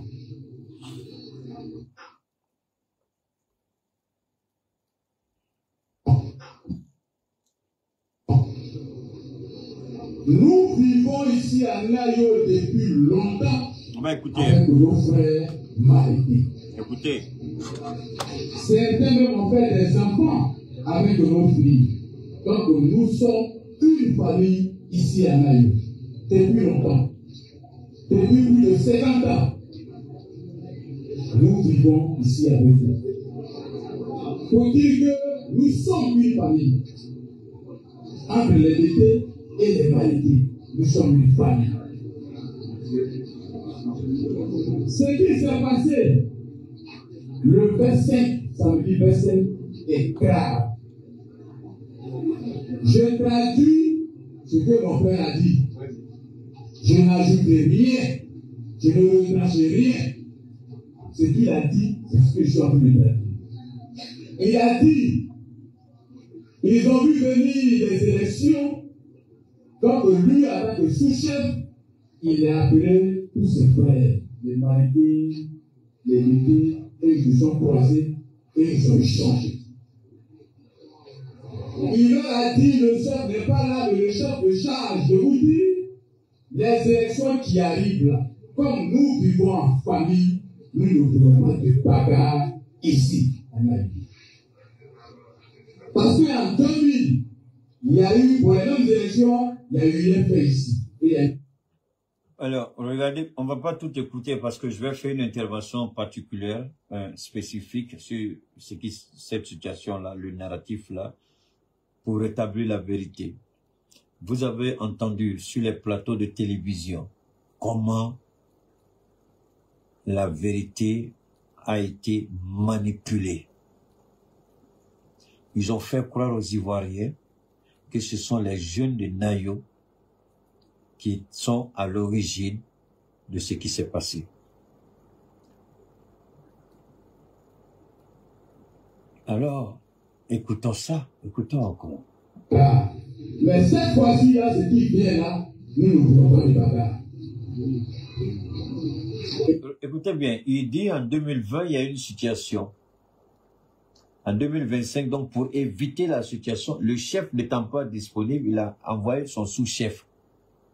D'accord? Le chef adjoint qui a appelé les deux communautés, les Maliens, en fait, ça faut les Malinqués et ce qu'on appelle les autochtones et les allogènes. D'accord? Les autochtones, c'est ceux qui sont les propriétaires terriens, les allogènes, c'est ceux qui viennent d'ailleurs. Donc, ils les ont appelés pour essayer d'aplanir toute forme de divergence. Il faut éviter ça, ces élections. Ce qui s'est passé en 2020, vraiment, on ne veut pas avoir la même chose ici encore à Nayo. Est-ce que c'était de bonne foi ou c'était de mauvaise foi? Pourquoi l'État de Côte d'Ivoire a décidé volontairement d'étouffer la vérité? Parce que ce qui est dangereux en Côte d'Ivoire, je vais vous le dire, quand une telle situation se passe, il y a ce qu'on appelle les investigations. Banalement, on dit les enquêtes. Et à tout de suite, un procureur est saisi qui lui met une équipe en place pour aller faire des enquêtes, des investigations. Mais au lieu de cela, qu'est-ce qu'on a vu? C'est le général, c'est le commandant supérieur de la gendarmerie, le général Apalo qu'on a vu là-bas. Pourquoi? Pour effacer les traces. Parce qu'il y a des preuves. Quand vous allez, vous effacez tout de suite les traces. Et le général Apalo n'avait pas aucun d'autre quiconque en dehors d'une juridiction, d'une instance juridique ou judiciaire. Personne d'autre ne devait. Donc déjà, il y a cette expression qu'on utilise, ils ont pollué les faits. Ils ont déjà dénaturé la scène du crime. La scène du crime venait de changer de nature, de par la présence d'Apalo là-bas. Ce qui n'était pas acceptable. Mais puisque nous sommes dans un état voyou, c'est qu'une... Attention, quand nous disons état voyou, nous ne disons pas que la Côte d'Ivoire est un pays voyou. Attention, là, il faut faire beaucoup attention quand Keïta parle, je vous en prie. Je dis que l'état voyou, parce que quand je dis l'état ici, je parle de ceux qui gouvernent, ceux qui représentent l'entité juridique Côte d'Ivoire, ceux qui sont reconnus en tant que tel. C'est pourquoi je dis l'État. C'est pourquoi on dit chef de l'État. Donc c'est des voyous, c'est des idiots, c'est des menteurs, c'est des corrompus, c'est des assassins. Alors, au lieu de laisser la justice travailler, sans qu'une enquête préliminaire soit faite, le procureur sort et puis il prend un communiqué qui ne repose sur aucune base juridique, aucune base de vérité. La population de Nayo n'a jamais été approchée par l'instance judiciaire pour savoir ce qui s'est passé. Donc ils avaient déjà préparé leur narratif puisque c'est eux qui ont commandité ça. C'est eux qui ont orchestré ça. Ils avaient déjà préparé leur narratif. Voilà pourquoi l'idiot de barman appelé procureur sa tête. Moi, je ne sais même pas comment on peut te s'infiler comme ça, quoi. Excusez-moi, mais je ne sais pas. Vous savez, il y a des gens, quand vous voyez de façon ils sont là. Hey, tu es vilain, ton enfant aussi. Oh, hey, hey, hey. Subhanallah. La sémence là, si la terre n'est pas une bonne terre et que vous mettez votre sémence, fruit que vous allez cueillir pour manger là, c'est pourri dans votre bouche. Mais si la sémence est posée dans une terre propre, fertile, fruit là, ça doux dans la bouche, non? La femme, c'est la même chose. Quand la sémence de l'homme est, il y a malédiction derrière. Ce qui sort là, c'est de ceux qui connaissent. Souvent, les gens confondent. Je suis arrivé. Tu as eu un examen, tu es arrivé. Tu as passé concours, tu as gagné, tu es arrivé. Tu es arrivé où? Donc, tu étais où avant et puis tu es arrivé où maintenant? Parce que tu ne sais pas aussi que le diable aussi peut bénir, quoi. Que le diable aussi peut te donner, tu sais pas ça. Le fait d'avoir, c'est pas ça le problème, c'est comment tu vas finir qui est le problème. Quand tu dis tu es arrivé là, tu as des millions, mais tu peux même pas régler un petit problème de 1000 francs. Mais celui qui n'a pas de millions comme toi, il règle problème de 200 000, 300 000, 500 000 sans se lever. Et toi, tu peux pas dire tu as l'argent. Tu es arrivé où? Tu étais où et puis tu es arrivé où? Donc, barman là, la semence était déjà maudite avant d'arriver là où ça devait aller. Voilà pourquoi il est comme ça, parce qu'un homme doué de sens ne peut pas faire ce qu'il fait. On ne peut pas être malhonnête jusqu'à ce point. Par moment, on doit se poser la question, mais la Côte d'Ivoire devient quel pays devient ce pays-là? Attendez, est-ce que Oufoué a mal fait d'avoir appelé ce gars-là et puis pourquoi il est à l'origine de tout? Ce que je comprends, oui, c'est vrai. Mais pourquoi il est toujours à l'origine de tout? Pourquoi il le refuse? C'est quelqu'un qui n'a jamais supporté la contradiction. Est-ce que c'est aujourd'hui que je dis ça? Depuis, j'ai envoyé Gon Coulibaly pour couper l'herbe sous les pieds de Soroguio. Depuis ce jour, j'ai commencé à parler. Depuis ce jour, j'ai qualifié Alassane Ouattara du maître à penser de la pensée unique. Allez-y fouiller, ça existe. J'ai dit le Léviathan, le gros poisson de mer qui avale les bateaux là. J'ai dit il est venu pour détruire les partis politiques en Côte d'Ivoire et détruire la sous-région. En ce moment, il n'y avait pas de AES. Il n'y avait pas d'Assimi Goïta, il n'y avait pas de capitaine, il n'y avait pas de général au Niger. Je vais annoncer tout ça. Allez-y prendre mes faits, allez-y, et puis, avant de dire vos bêtises sur moi, allez-y, regardez tout ce que j'ai dit jusqu'à la date d'aujourd'hui. Vérifiez les faits. J'ai dit, cet homme-là est une menace pour ce que vous appelez la démocratie. Il sera une menace pour les Ivoiriens. J'ai dit, malheureusement, le président Bédié a permis à un serpent de s'installer dans la maison des Ivoiriens. Et les Ivoiriens vont payer le prix. Je l'ai dit. C'est là. Au moment où il mettait la pression sur le président Bédié, avant de tous les week-ends, il partait à Daoukrono. Pourquoi il a arrêté? Parce que le président Bédié a dit qu'il n'est pas prêt à rentrer au RH depuis. Il devrait respecter la volonté du président Bédié. Non? Automatiquement, il déclare la guerre au président Bédié. Jusqu'au point de l'assassiner. Oui, Bédié n'est pas mort d'une mort naturelle. Il a été empoisonné.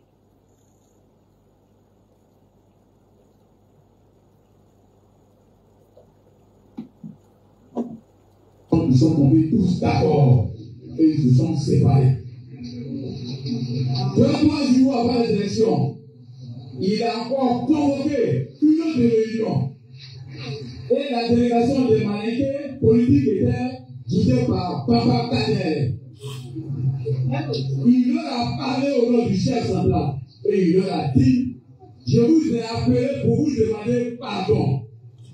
On va revenir en long sur ce narratif, ça fait 14 minutes, juste l'introduction. Alors, vous voyez comment les choses se sont déroulées et vous avez entendu le mensonge du procureur. Et moi, j'ai pitié pour le procureur. J'ai pitié pour lui. Bon, il y a une chose que je dis toujours dans ma vie.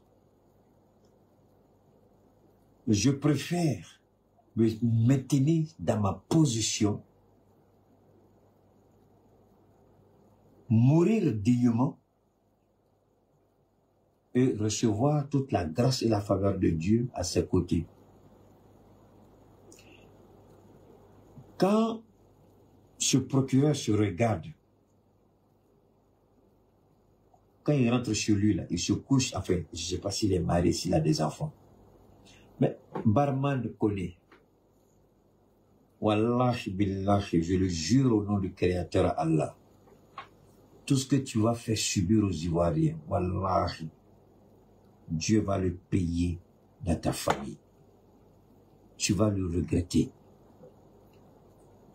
Vous savez pourquoi Adou Richard échappe légèrement à la fureur de Dieu? Vous savez pourquoi? Parce que la femme d'Adou Richard, Dieu seul sait.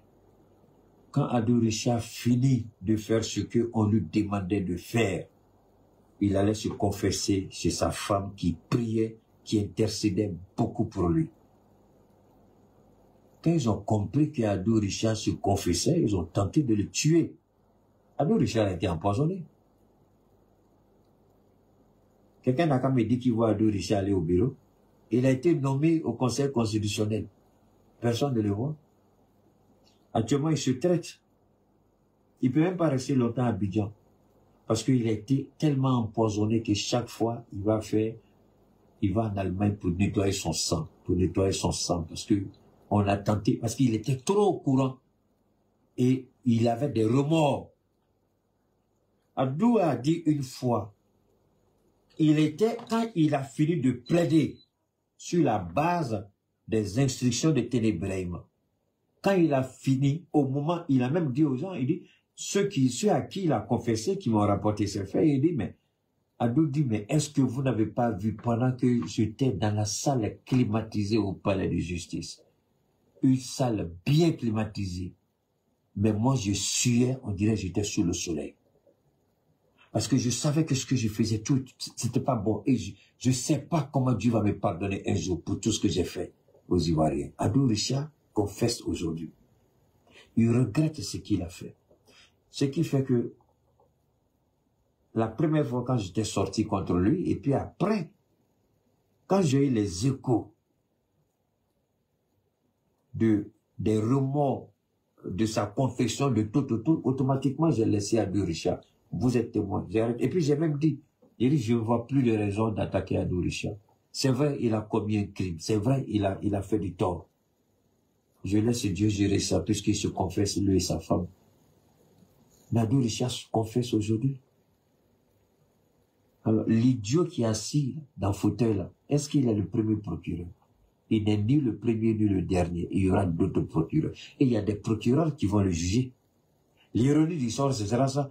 Lui, les procureurs vont le juger. Prenez feuille, papier, écrivez qu'il a dit ça aujourd'hui. Comme a écrit ma chérie Clémence, elle dit, personne ne t'a cru Keïta. Keïta n'est pas pasteur, il n'est pas prophète, il n'est rien d'autre, il n'est pas charlatan, il n'est rien d'autre. Mais il a une faveur énorme avec Dieu, qui lui permet de comprendre les choses.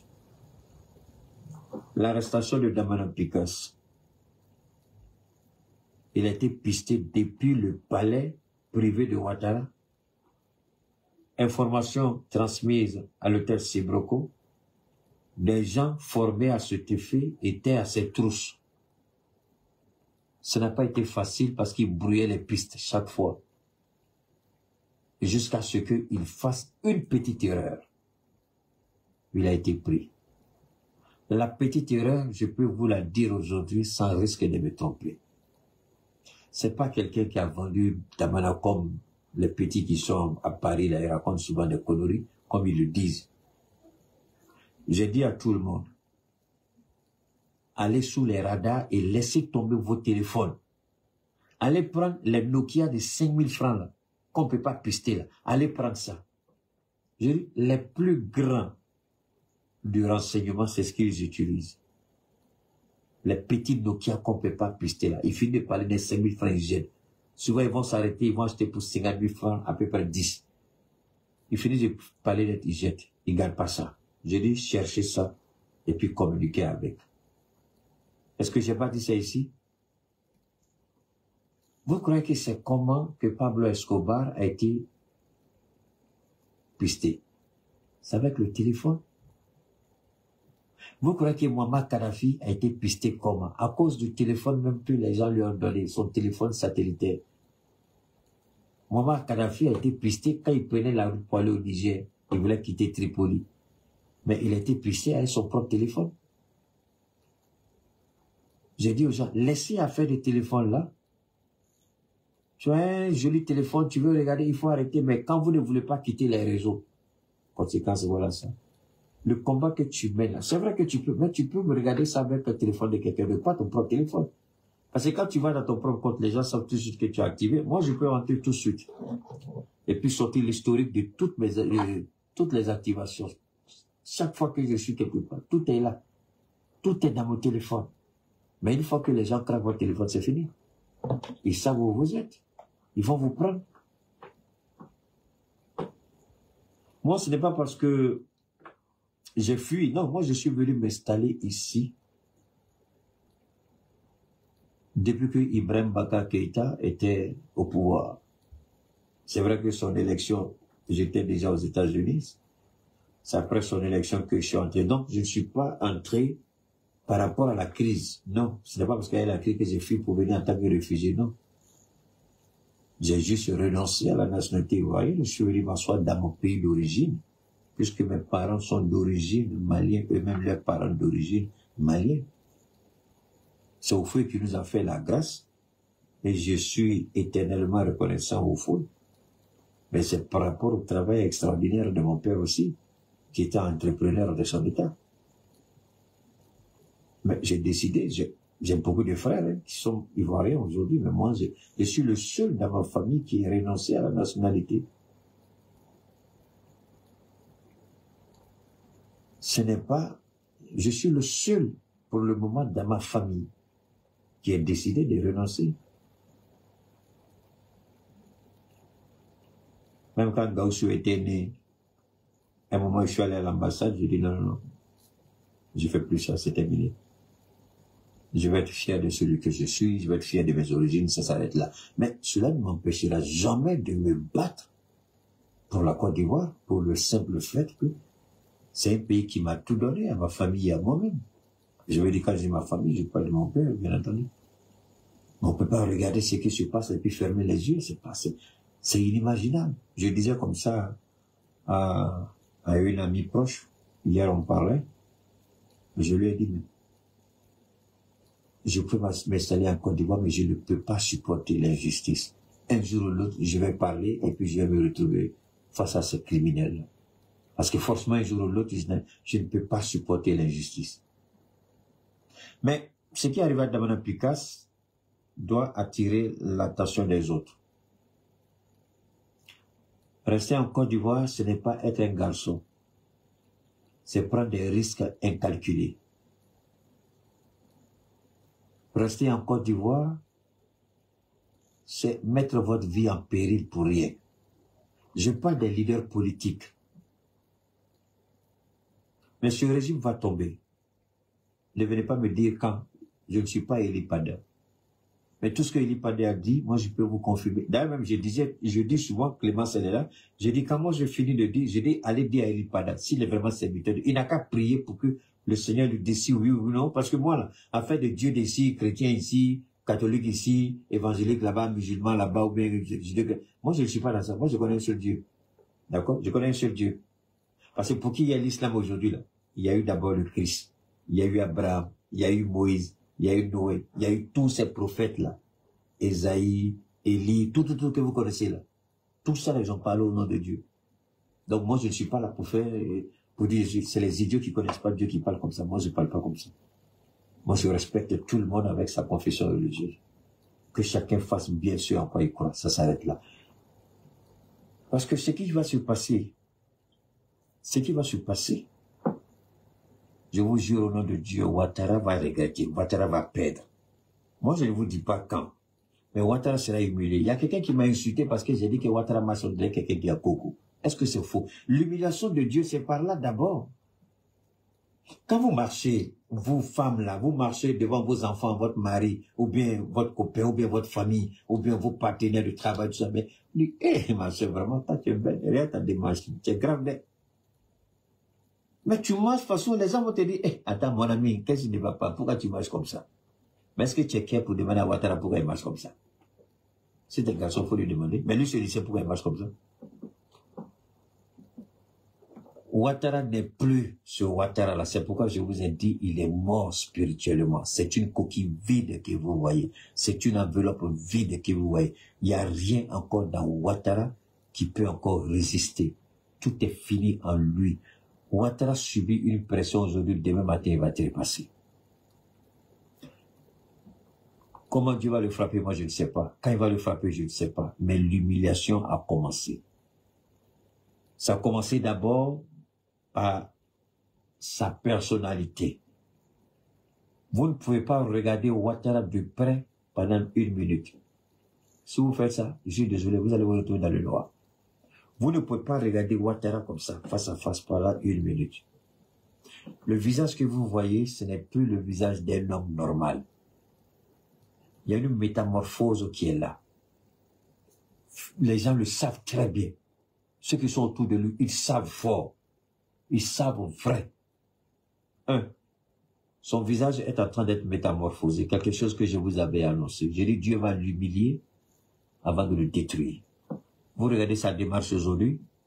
C'est une humiliation pour quelqu'un qui prétend avoir le bâton pour frapper tous les Ivoiriens. Vous le regardez comment il marche. Vous avez honte, vous avez pitié de lui. Et lui-même, il fait pitié et c'est lui qui veut tuer les gens.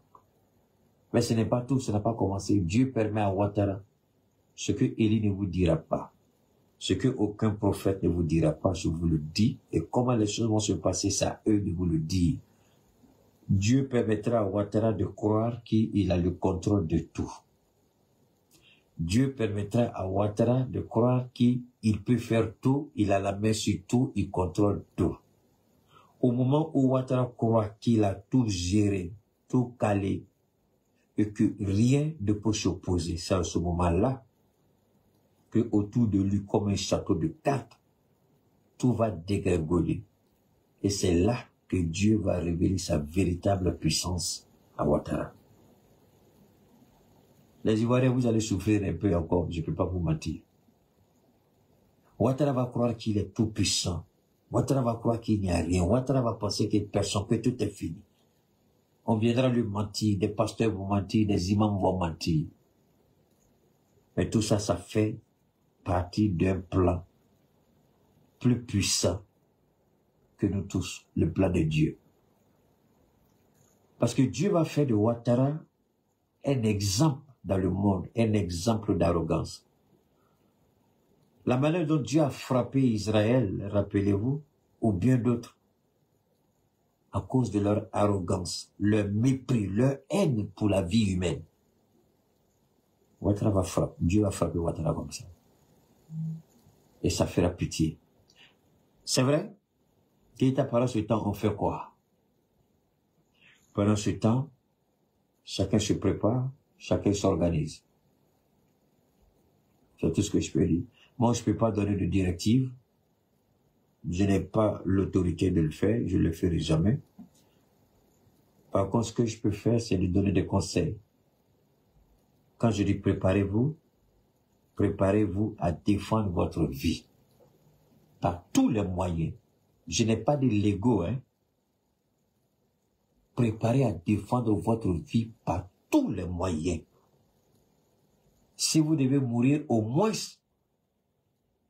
vous savez que vous êtes battu et que vous êtes mort les armes à la main.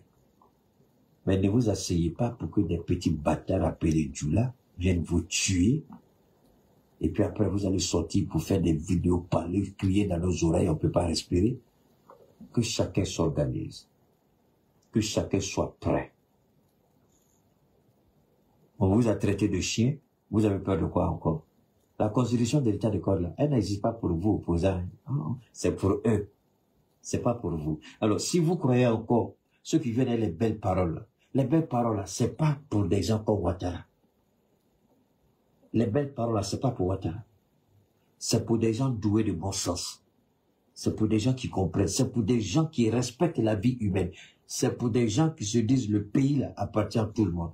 Mais quelqu'un qui vient, qui dit à Wish, à Koulbé un empereur. Ça, c'est ça en 1980, 90, 91, 92, il a dit ça. Et puis, il n'a même pas caché. J'ai géré, j'ai gouverné la Côte d'Ivoire en tant que président. le temps de la maladie de Fouet après les élections de 90.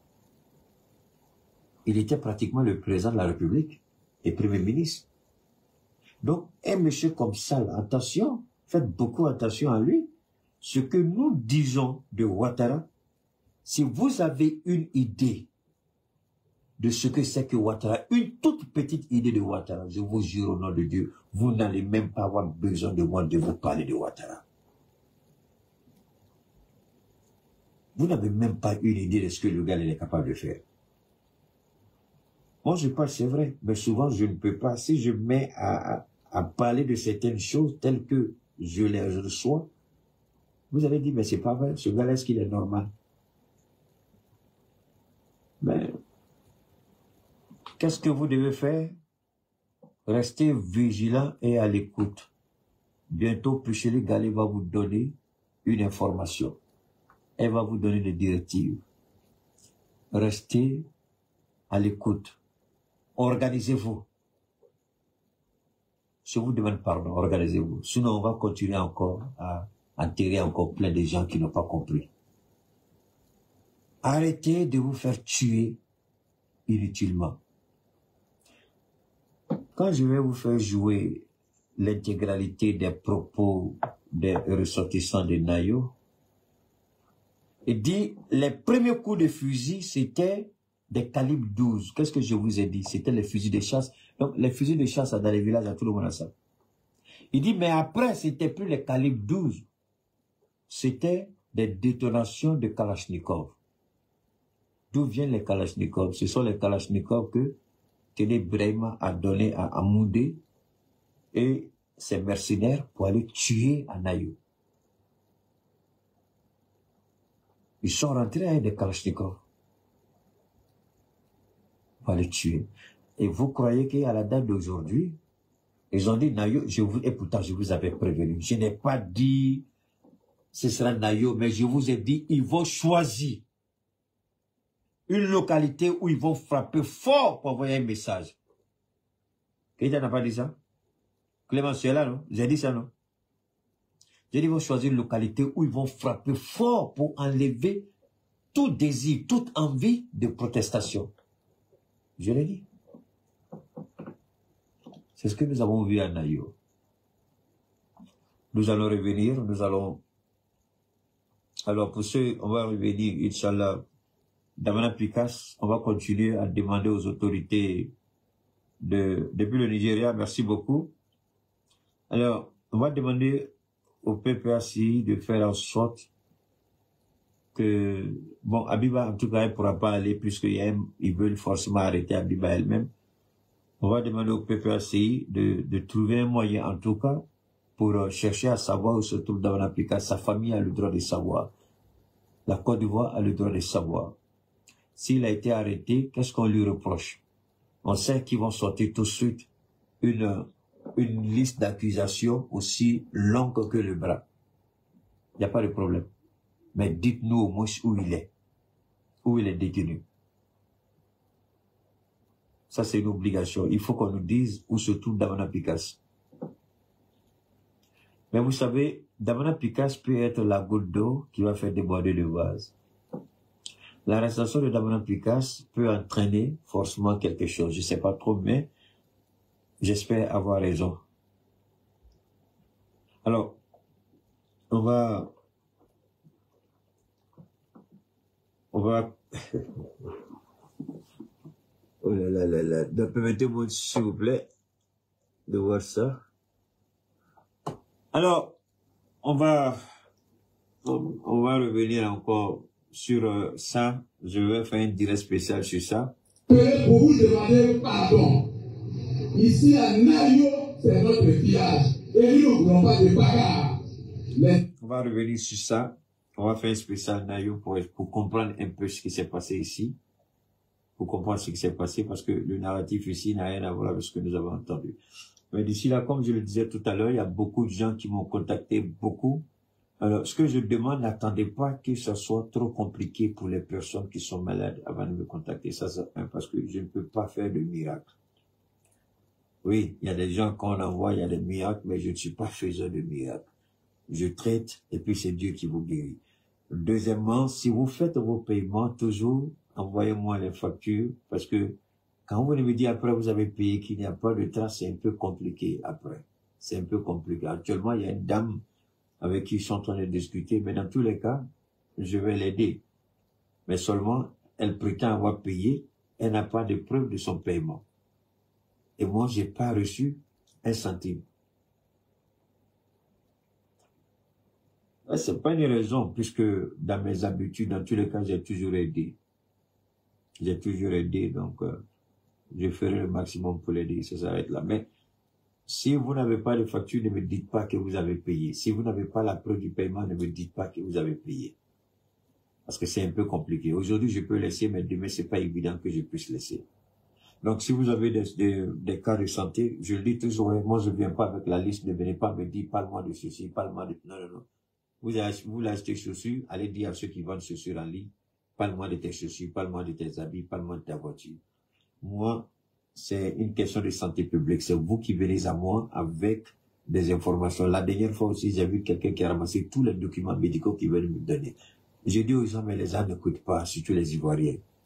Je n'ai pas demandé un bilan. Je n'ai pas demandé un examen. Pourquoi vous me donnez le document? J'ai dit, allez voir votre médecin.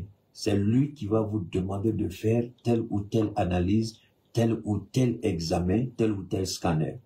Ensuite, il va interpréter. J'ai juste besoin de l'interprétation du médecin traitant, c'est-à-dire le diagnostic qu'il a fait. Ça s'arrête là. Mais vous allez ramasser tout ça, il faut regarder, il faut regarder. Pourquoi je vais regarder alors que je n'ai pas ordonné ça? Professionnellement, c'est grave, c'est dangereux. Je ne peux pas donner un avis contraire à ce que votre médecin a déjà donné. Vous venez à moi avec ce que le médecin a dit, ça s'arrête là. Parce que je ne veux pas avoir quelqu'un, ah, je ne sais pas trop, attends, je vois ce que j'ai. Non, non, non. Venez à moi avec quelque chose de bien précis. Colopathie, d'accord? Hypertension, diabète 1 ou 2, cancer, col de l'utérus, cancer de sein, cancer métastasé, fibrome, ou bien trompe bouchée, ou bien encore, comment on appelle, cirrhose de foie, vous avez des dysfonctionnements érectiles, ça c'est au niveau des hommes. Vous avez, quoi d'autre encore? Vous avez l'anémie, d'accord? Ou bien vous avez la pneumonie, vous avez la tuberculose. Enfin, c'est un peu, vous venez vraiment avec des maladies précises, des cas de besoins bien précis. En fonction de cela, je regarde si je peux, je dis oui, on peut le faire. On l'a fait déjà. Par la grâce de Dieu, ça va bien. Mais là où vraiment je suis plus ou moins heureux, c'est ceux qui ont les séquelles d'AVC. Par la grâce de Dieu, on a fait vraiment des performances, des exploits extraordinaires à ce niveau. Ceux qui, après un AVC, ont eu des paralysies partielles. Je dis bien paralysie partielle. Nous traitons ça par la grâce de Dieu. Le cancer aussi, on le fait, cancer métastasé ou cancer original, tout ça autres. Hein? Anémie, on le fait, hypertension, on le fait, diabète, on le fait, insuffisance rénale. Mais ce que je conseille aussi, vous n'avez pas force, vous n'êtes pas obligé d'être malade pour acheter les produits Keita. Pourquoi? La purification de l'ensemble de l'organisme du sang, c'est important. Mais on n'a jamais le temps pour le faire. On est tellement occupé. On entretient bien sa voiture, sa maison, mais son propre corps, on n'a pas le temps pour ça. Il faut nettoyer le corps, il faut nettoyer le sang. Et le produit que nous, surtout même ceux qui ont fait les vaccins du Covid, là, c'est le 12 que je propose aux gens. Avec le 12, vous nettoyez, le sang est bien nettoyé, propre, tout ça autres. D'accord? Voilà. Souvent aussi, les gens viennent avec des préoccupations au niveau comment on appelle ça, cataracte, glaucome, problèmes oculaires, tout ça autres. Venez vraiment avec des besoins bien précis. Et ce que je conseille à tout le monde, malade ou pas malade, c'est peut-être d'acheter le 300 grammes, par exemple, du 12, le CAD12. Le CAD12, par exemple, qui va vous nettoyer complètement de fond en comble. Et dans le sang, et dans les artères, dans les veines, dans les organes vitaux, tout votre corps, et surtout, booster le système immunitaire de défense, booster votre capacité cognitive, tout ça. Et ça, c'est avec le 12. malade ou pas malade, vous prenez ça. Et d'ailleurs, si vous prenez le 12, je parie que vous allez anticiper peut-être une multitude de maladies en prenant le 12 correctement. Si vous n'avez pas grand moyen, vous prenez 300 grammes. Si vous avez grand moyen, vous prenez le sachet de 500 grammes. 500 grammes, ça peut vous faire, si c'est une utilisation préventive, ça peut vous faire au moins 1 an, voire 1 an et demi. C'est énorme. Tant que vous nettoyez le corps, vous allez toujours paraître jeune. C'est ça aussi la force de Keïta, qui paraît légèrement jeune très souvent quand on parle. C'est parce que j'utilise beaucoup mes produits moi-même. D'accord?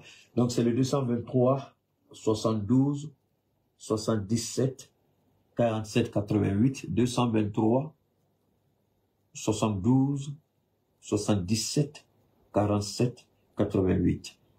D'accord? On garde le contact. Ceux qui envoient les messages, il n'y a pas de problème. Oui, la belle ivoire est là.